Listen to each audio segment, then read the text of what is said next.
देखो प्रश्न निर्माण तुम्हारे क्वेश्चन में क्वेश्चन नंबर 15 ये 4 नंबर का क्वेश्चन पूछेगा, ठीक है। 15 नंबर क्वेश्चन में, ठीक है।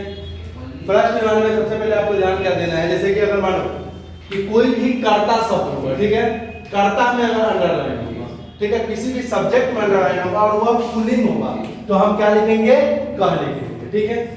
अगर द्विवचन में होगा तो इसका शब्दों का आपको याद है क, कौ, के। द्विवचन में कौ, बहुवचन में के लिखेंगे, ठीक है।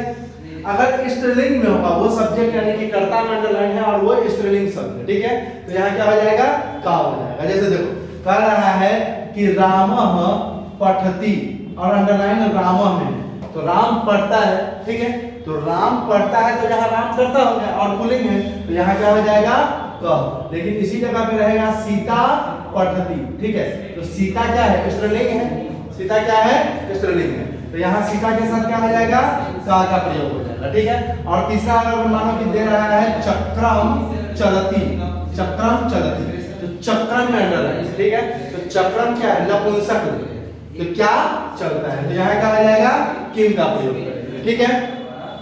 उसी तरीका से अगर कर्म में अंडरलाइन है, ठीक है, ऑब्जेक्ट में अंडरलाइन है, खाने पीने वाले वस्तु में है, पहनने वाले वस्तु में है, ठीक है, राम वस्त्रम धार्य, तो राम वस्त्र धारण करता है तो वहां वस्त्रम में अंडरलाइन है, ठीक है, तो राम क्या धारण करता है, तो क्या हो जाएगा, नपुंसक लिंग में अगर होगा तो किम का प्रयोग करेंगे, ठीक है। अगर ऑब्जेक्ट नपुंसक लिंग में होगा तो किसका प्रयोग करेंगे, किम का।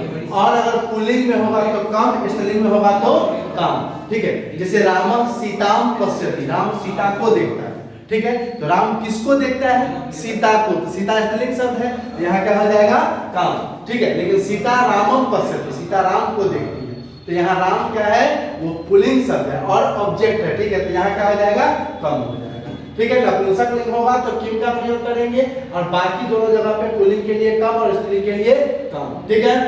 अगर किसी के सहायता से कोई काम हो रहा हो, ठीक है, जैसे राम रथ से जाता है तो वहां हम दो चीज का प्रयोग करेंगे, एक प्रयोग करेंगे के, राम किससे जाता है, ठीक है, और दूसरा प्रयोग क्या कर सकते हैं हम लोग, कथम, राम कैसे जाता है, ठीक है। ऐसे हम लोग कथम का प्रयोग कहाँ करेंगे, क्रिया विशेषण के लिए, कहाँ करेंगे, क्रिया विशेषण यानी कि एडवर्ब के लिए, ठीक है। जैसे किसी भी क्रिया की विशेषता बता रहा होगा तो वहां हम कथम का प्रयोग करेंगे, ठीक है। इसके बाद क्या है, कया, अगर स्त्रीलिंग में रहेगा तो कया का प्रयोग करेंगे, ठीक है। किसी को देने के लिए कोई बात अगर आएगा संप्रदान का, ठीक है ना, उसमें क्या करेंगे, चतुर्थी कसमें, जैसे यहाँ देखो राम पठनाय गच्छति, राम पढ़ने के लिए जाता है, ठीक है, तो राम कस्मै गच्छति या राम किमर्थम गच्छति, यहाँ हम दोनों लिख सकते हैं, ठीक है, कस्मै या किमर्थम, राम क्यों जाता है, राम किस लिए जाता है या राम किसके लिए जाता है, ठीक है। यहाँ कस्मै या किमर्थम, किमर्थम का प्रयोग पुल्लिंग के साथ भी कर सकते हैं और स्त्रीलिंग के साथ भी कर सकते हैं, ठीक है। लेकिन अगर सिर्फ चतुर्थी व्यक्ति का प्रयोग करेंगे तो कस्मै पुल्लिंग के साथ और स्त्रीलिंग के साथ कस्य, ठीक है, पुल्लिंग के साथ कस्मै और स्त्रीलिंग के साथ कस्य, ठीक है। अब आगे देखो क्या है, इसके बाद क्या है, राम किसी भी जगह से अलग होने का बोध होगा, ठीक है, किसी भी जगह से अलग होने का बोध होगा तो कस्मात का प्रयोग करेंगे पुल्लिंग और नपुंसक लिंग, ठीक है। और किसी भी जगह से अलग होने का बोध होगा तो स्त्रीलिंग के साथ कस्या का प्रयोग करेंगे, ठीक है।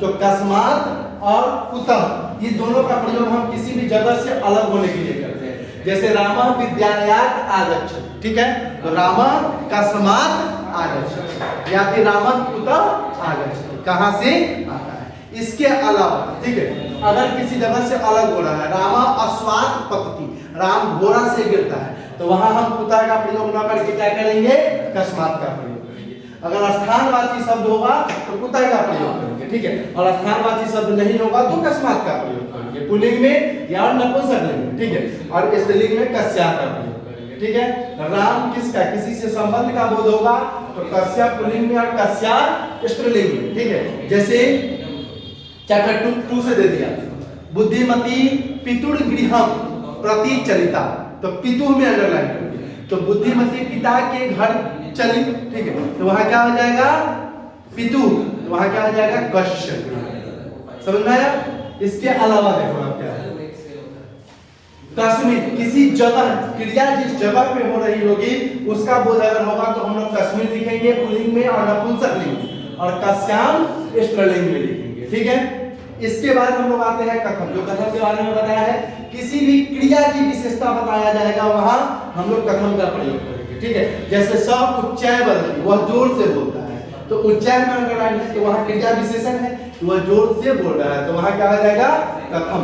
ठीक है, उसके बाद अगर किसी की विशेषता बता रहा हो एडजेक्टिव, ठीक है, विशेषण के लिए, किसी विशेषण शब्द के लिए कीदृशः पुल्लिंग में, कीदृशी स्त्रीलिंग में और कीदृशम नपुंसक लिंग। ठीक है, कीदृशः पुल्लिंग में, कीदृशी स्त्रीलिंग में और कीदृशम नपुंसक। जैसे बालकः मनोहरः अस्ति, बालक मनोहर तो बालका कीदृशः अस्ति, बालिका मनोहरा अस्ति। ठीक है, बालिका मनोहरा तो स्त्रीलिंग हो गया कीदृशी। ठीक है, पत्रम मनोहरम अस्ति तो पत्रम नपुंसक लिंगम तो मनोहरम नपुंसक लिंग तो क्या हो जाएगा कीदृशम। ठीक है, इसके बाद किसी संख्यावाची शब्दों के साथ अगर संख्यावाची शब्द रहेगा, ठीक है, अहम षड्वादने उत्तिष्ठामि, मैं 6 बजे में उठता हूं। ठीक है, तो षड में अगर अंडरलाइन है तो वहां क्या हो जाएगा कति का प्रयोग करेंगे। ठीक है, और किसी स्थान जगह का बोध होगा, जगह से अलग होना नहीं, जगह का बोध होगा तो कुत्र का प्रयोग करेंगे और जगह से अलग होने का बोध होगा तो कुतर का प्रयोग करेंगे। ठीक है, और किमर्थम का प्रयोग कहाँ करेंगे, किसी चीजों के बारे में बताने के लिए कि मैं इसके लिए वहां जाता हूं, कोई कारण होगा, निमित्ति होगा तो वहां हम किमर्थम का प्रयोग करते हैं। ठीक है, यही ध्यान रखना है। बाकी जैसे किम शब्द का तीनों लिंग, पुल्लिंग में कह, कऊ, की, बालका, बालको, बालका के जैसे याद नहीं करना है, वो सर्वनाम शब्द के जैसा होता है। ठीक है, कह, कऊ, के, और स्त्रीलिंग में का, के, का, नपुंसक लिंग में किम, के, का। ठीक है, ये ध्यान रखना है और इसी के साथ ये प्रश्न निर्माण को बना लेना है। प्रश्न निर्माण कोई बहुत ज्यादा हार्ड टॉपिक